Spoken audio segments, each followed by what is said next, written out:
de la dissertation. J'ai dit, la dissertation philosophique. C'est important. Dissertation philosophique est un exercice de réflexion autonome. C'est un exercice de réflexion autonome.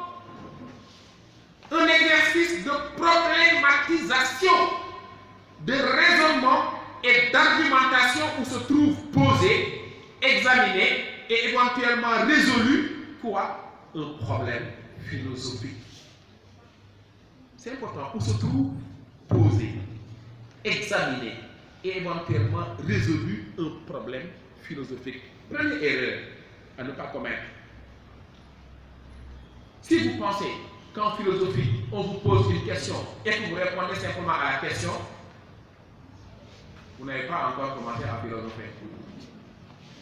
Si vous pensez qu'en philosophie, on vous pose une question, que vous répondez simplement à la question, vous n'avez pas commencé à philosopher. Si je vous dis, qui pense quand on dit je? Vous voyez, qui pense quand on dit je? Je pense, qui pense? Mais c'est moi qui pense, non?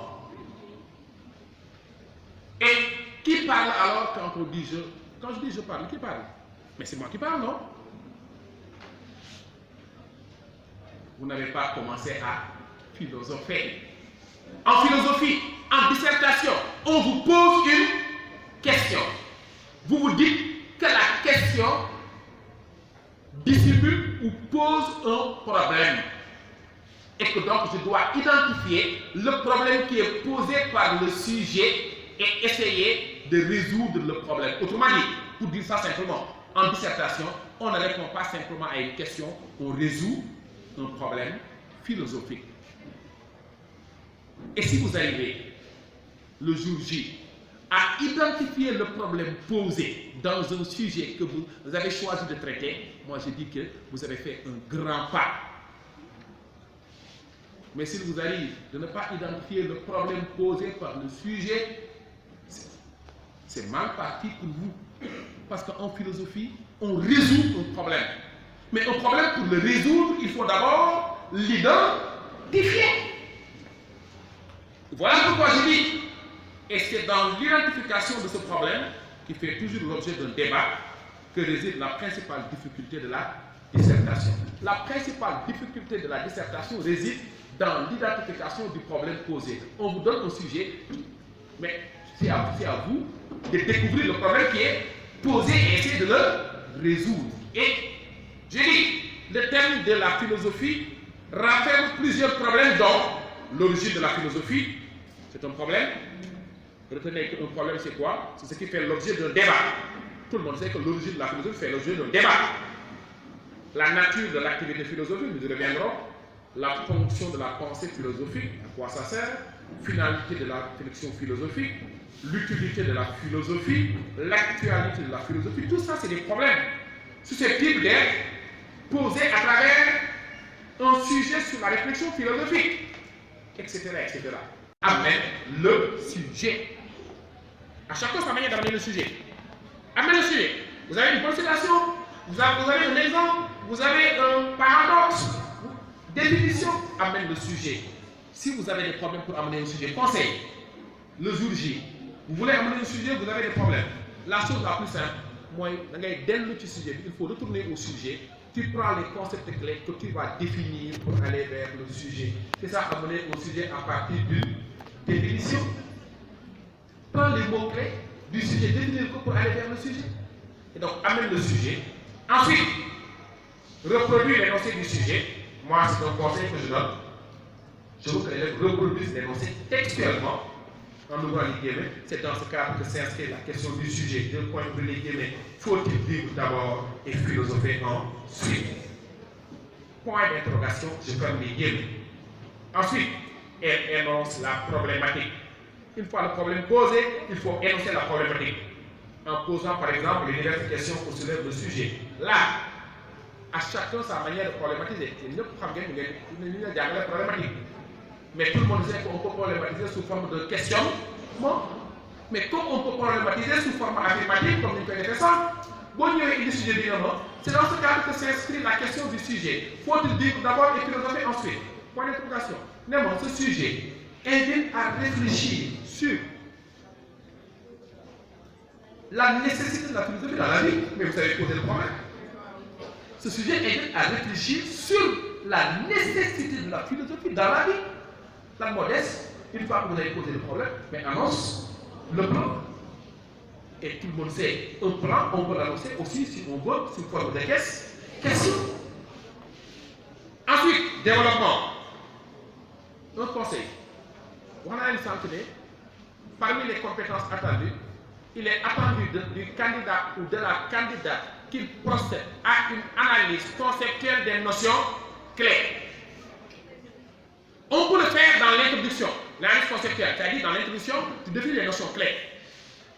Mais si l'analyse n'a pas été faite dans l'introduction, il faut se rattraper. Faites-le au début du développement. C'est un conseil que je vous donne. On attend de vous une analyse des mots.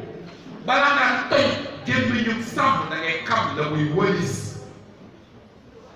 Loolu la olof wax. Balanga toy gémmiñu sàmm da ngay xam la muy wëlis. Donc il faut définir les termes. Mais éviter bu fekkee début développement nga ñëw naan ma par exemple sujet faut-il vivre d'abord vivre 2 points. D'abord 2 points philosophiques. Non, c'est pas ça. Tu fais des phrases. Tu construis des phrases. Philosopher, c'est on entend par vivre le fait de et tu fais des phrases. L'analyse conceptuelle. Donc, le développement doit suivre le plan annoncé. N'oubliez pas de mélanger des courtes transitions entre les différentes parties. Il faut qu'il y ait une transition. Pour la rédaction proprement dite, veillez à n'exposer qu'une seule idée par paragraphe. Tâchez enfin de vous exprimer le plus clairement possible. Une formulation confuse est souvent signe d'une pensée confuse. Ensuite, il faut argumenter. Vous savez, argumenter de façon solo de dissertation. Combien d'argumentation il y a noté? Sur 8 sur les 20 points. Mais oui, 8. C'est argumenter, il faut fonder ce que vous dites. En philosophie, il faut le justifier avec des arguments. Il faut argumenter. Tu me dis dans une dissertation, l'homme est l'être supérieur aux autres êtres. C'est votre opinion. L'homme est au sommet de la création, c'est votre opinion. Moi, quand vous le dites, dites-vous que le correcteur est en train de vous dire, mais pourquoi vous le dites? Mais les gars, l'homme est au sommet de la création parce que Dieu l'a voulu ainsi. Cet argument-là ne passe pas. C'est un argument d'autorité. Et ici, notre seule autorité, c'est la raison. Dis-moi ce que la raison, ce que ma raison peut accepter. L'homme est au sommet de la création parce qu'il est le seul être qui pense. Ben oui, cet argument est un argument rationnel. C'est parce que l'homme est le seul être qui pense qu'il est au sommet de la création. Donc il faut des arguments. C'est important. Ensuite, nécessité d'utiliser des exemples, c'est important. Des références, des citations, c'est important. Qui illustrent un raisonnement et contribuent à accroître sa force persuasive. Et en fait, conclusion, elle dresse le bilan du développement. Elle apporte une réponse claire. C'est important dans la conclusion. Il ne faut pas bâcler la conclusion le jour J. Conclusion de pas en sort. C'est dissertation. Conclusion, elle est essentielle comme une introduction. Donc, n'hésitez pas d'apporter une réponse claire et précise à la question de départ. Répondez à la question. Et enfin, la conclusion pour ouvrir éventuellement la réflexion sur de nouvelles perspectives. Voilà les quelques exigences de la dissertation.